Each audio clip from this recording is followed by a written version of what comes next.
тұраққа қою сабағындамыз, мына Сороковкаға қараңыздаршы, қалай жақындап кеттік та. И біздің жақындап кеткеніміз ар жақта бір көке қарап тұр. Болды ма? Келді ма? Мына көкем алдында ұят болып қалмасын, біздің парковканы жақсылап қарап тұрған көкем. Мен автобусын емес, бізді қарап тұр бір кісі бағанадан бері ше.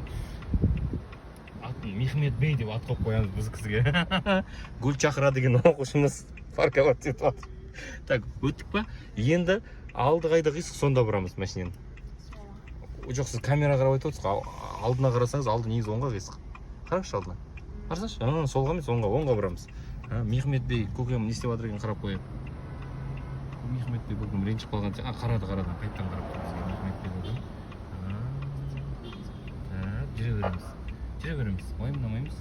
Жүре береміз. Тимейді мынау Сороковканы айтып жатсыз ба? Мен айттым осы бұл метод, анау тас ғасырынан бері жұмыс істейтін метод. Мезолит, палеолит деген дәуірлерде естігесіз ба? Сол кезден бері жұмыс істеп келе жатқан метод қой, бұл жүре береміз. Жүре береміз. Мен Сороковкадан алыстап жатыр, көрдіңіз ба? Стоп, тағы да. Анау ашылды ма? Реномыз? Ашылсын Рено. Жүреміз тағы да. Бәрекелді. Рено ашылды ма? Стоп, енді сіздің басыңызда бірінші метод бар. Есіңізде ғой? Рено ашылғанда руль түзейміз. Есіңізде ғой? Енді сәл артқа жүреміз.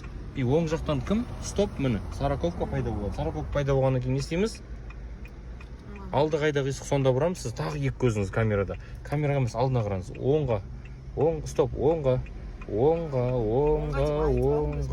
Өзіңіз оңға деп айтып алып, ұялмай солға бұрып жатсыз. Көрдің бе? Жүре береміз артқа. Жүре береміз артқа. Алды түзу болғанда тоқтаймыз. Жүреміз. Молодец. Ауа жұртта отырамыз. Стоп. Мінекей. Кірдік. Көрдіңіз ба? Енді руль түзейміз. Ана машина тұр ар жақта. Все, енді артқа жүре қоямыз.